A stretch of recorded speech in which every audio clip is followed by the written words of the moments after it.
Welcome to the day 3 of the 13th week of the 52-week Bible hearing plan. Let's listen from 1 Samuel chapter 11 to 15.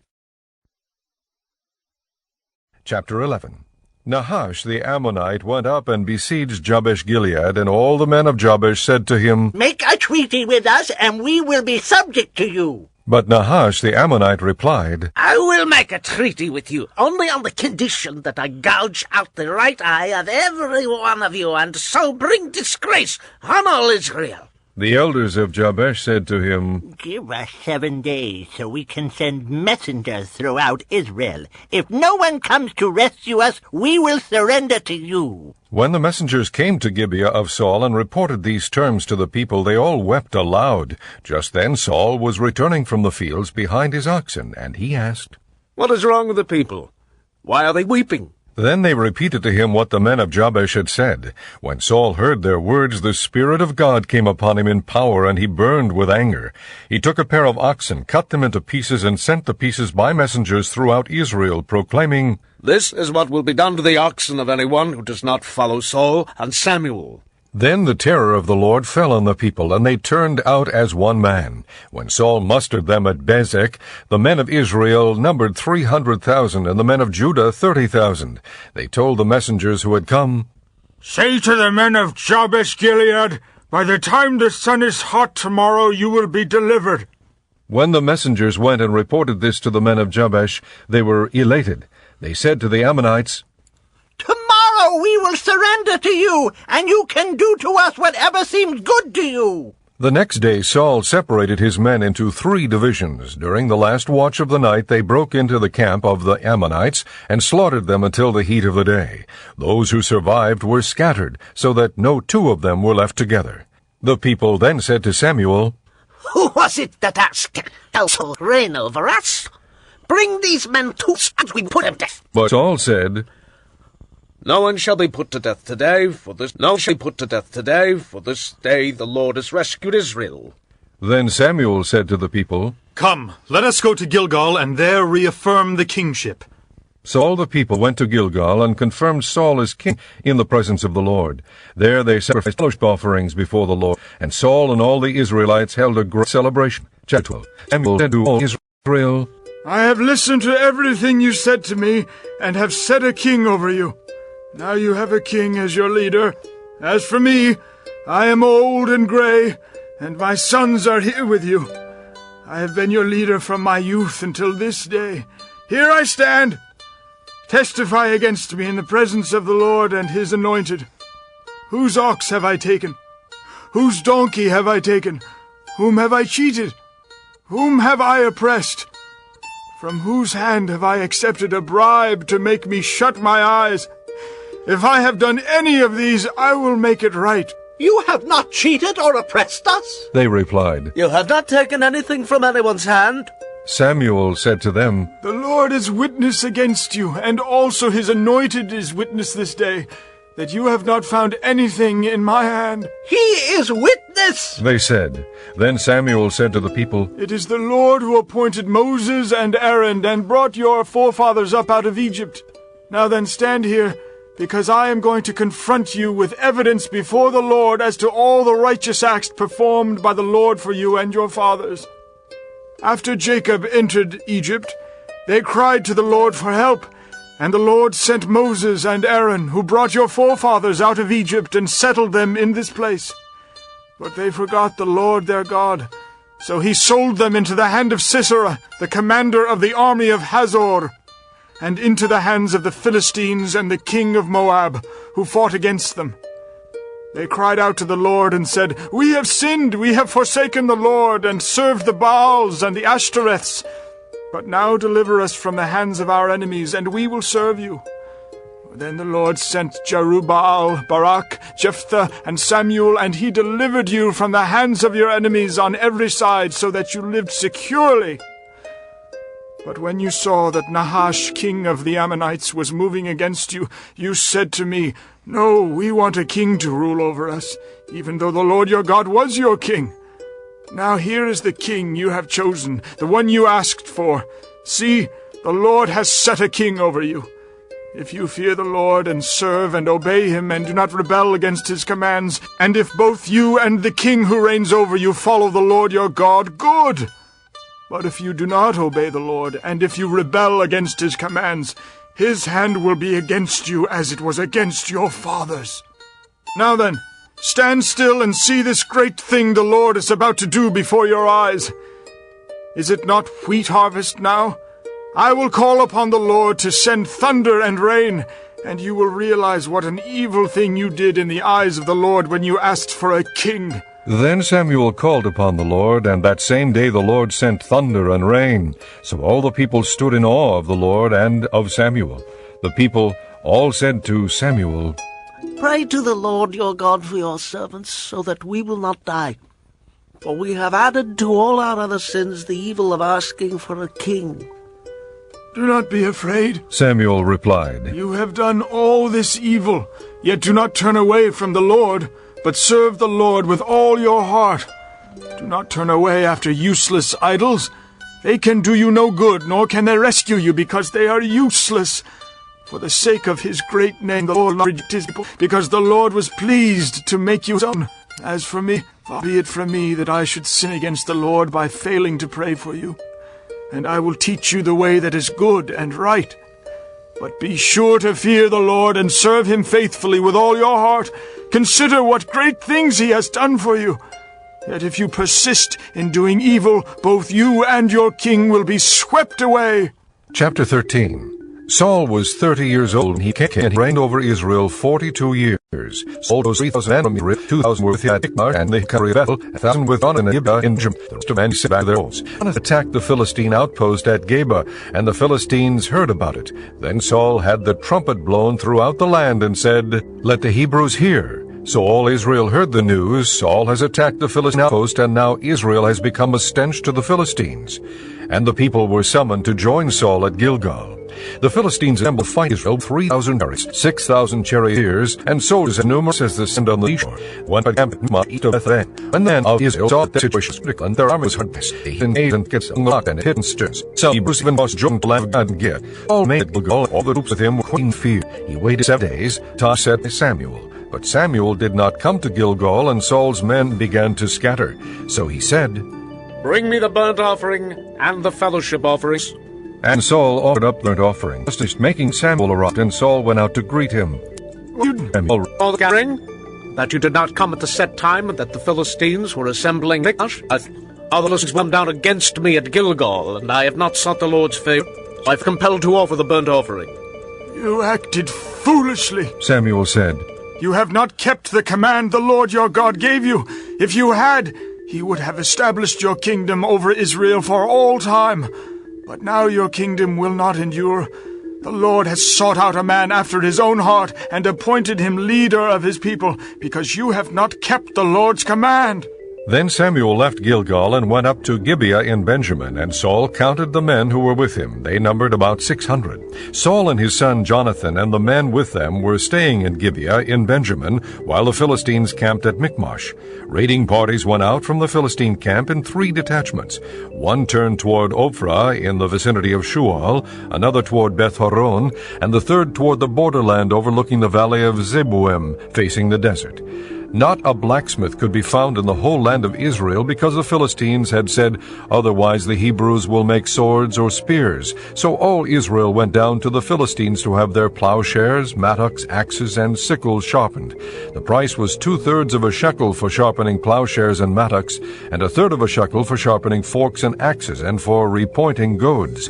So on the day of the battle, not a soldier with Saul and Jonathan had a sword or spear in his hand. Only Saul and his son Jonathan had them. Now a detachment of Philistines had gone out to the pass at Michmash. Chapter 14. One day Jonathan, son of Saul, said to the young man bearing his armor, Come, let's go over to the Philistine outpost on the other side. But he did not tell his father. Saul was staying on the outskirts of Gibeah under a pomegranate tree in Migron. With him about 600 men, among whom was Ahijah, who was wearing an ephod. He was a son of Ichabod's brother Ahitub, son of Phinehas, the son of Eli, the Lord's priest in Shiloh. No one was aware that Jonathan had left. On each side of the pass that Jonathan intended to cross to reach the Philistine outpost was a cliff. One was called Bozez, and the other Senech. One cliff stood to the north toward Michmash, the other to the south toward Geba. Jonathan said to his young armor-bearer, Come, let's go over to the outpost of those uncircumcised fellows. Perhaps the Lord will act in our behalf. Nothing can hinder the Lord from saving, whether by many or by few. Do all that you have in mind, his armor-bearer said. Go ahead. I am with you, heart and soul. Jonathan said, Come then, we will cross over toward the men and let them see us. If they say to us, Wait there until we come to you, we will stay where we are and not go up to them. But if they say, Come up to us, we will climb up, because that will be our sign that the Lord has given them into our hands. So both of them showed themselves to the Philistine outpost. Look, said the Philistines. the Hebrews are crawling out of the holes they were hiding in. The men of the outpost shouted to Jonathan and his armor-bearer, Come up to us, and we'll teach you a lesson. So Jonathan said to his armor-bearer, Climb up after me. The Lord has given them into the hand of Israel. Jonathan climbed up, using his hands and feet, with his armor-bearer right behind him. The Philistines fell before Jonathan, and his armor-bearer followed and killed behind him. In that first attack, Jonathan and his armor-bearer killed some 20 men in an area of about half an acre. Then panic struck the whole army, those in the camp and field and those in the outposts and raiding parties, and the ground shook. It was a panic sent by God. Saul's lookouts at Gibeah in Benjamin saw the army melting away in all directions. Then Saul said to the men who were with him, Muster the forces, and see who has left us. When they did, it was Jonathan and his armor-bearer who were not there. Saul said to Ahijah, Bring the ark of God. At that time it was with the Israelites. While Saul was talking to the priest, the tumult in the Philistine camp increased more and more. So Saul said to the priest, Withdraw your hand. Then Saul and all his men assembled and went to the battle. They found the Philistines in total fusion, striking each other with swords. Those Hebrews who had previously been with the Philistines go up them their camp and over to the Israelites who were with Saul and Jonathan. When all the Israelites who had hidden in the hill country of Ephraim heard that the Philistines were on the run, they joined the battle in hot pursuit. So the Lord rescued Israel that day, and the battle moved on beyond Beth-aven. Now the men of Israel were in distress that day, because Saul had bound the people under an oath, saying, Cursed be any man who eats food before evening comes, before I have avenged myself on my enemies. So none of the troops tasted food. The entire army entered the woods, and there was honey on the ground. When they went into the woods, they saw the honey oozing out, yet no one put his hand to his mouth, because they feared the oath. But Jonathan had not heard that his father had bound the people with the oath. So he reached out the end of the staff that was in his hand, and dipped it into the honeycomb. He raised his hand to his mouth, and his eyes brightened. Then one of the soldiers told him, Your father bound the army under a strict oath, saying, Cursed be any man who eats food today. That is why the men are faint. Jonathan said, My father has made trouble for the country. See how my eyes brightened when I tasted a little of this honey? How much better it would have been if the men had eaten today some of the plunder they took from their enemies. Would not the slaughter of the Philistines have been even greater? That day, after the Israelites had struck down the Philistines from Michmash to Aijalon, they were exhausted. They pounced on the plunder, and taking sheep, cattle, and calves, they butchered them on the ground and ate them, together with the blood. Then someone said to Saul, Look, the men are sinning against the Lord by eating meat that has blood in it. You have broken faith. He said. Roll a large stone over here at once. Then he said, Go out among the men and tell them, Each of you bring me your cattle and sheep, and slaughter them here and eat them. Do not sin against the Lord by eating meat with blood still in it. So everyone brought his ox that night and slaughtered it there. Then Saul built an altar to the Lord. It was the first time he had done this. Saul said, Let us go down after the Philistines by night and plunder them till dawn, and let us not leave one of them alive. Do whatever seems best to you, they replied. But the priest said, Let us inquire of God here. So Saul asked God, Shall I go down after the Philistines? Will you give them into Israel's hand? But God did not answer him that day. Saul therefore said, Come here, all of you who are leaders of the army, and let us find out what sin has been committed today. As surely as the Lord who rescues Israel lives, even if it lies with my son Jonathan, he must die. But not one of the men said a word. Saul then said to all the Israelites, You stand over there. I and Jonathan my son will stand over here. Do what seems best to you, the men replied. Then Saul prayed to the Lord, the God of Israel. Give me the right answer. And Jonathan and Saul were taken by lot, and the men were cleared. Saul said, Cast the lot between me and Jonathan my son. And Jonathan was taken.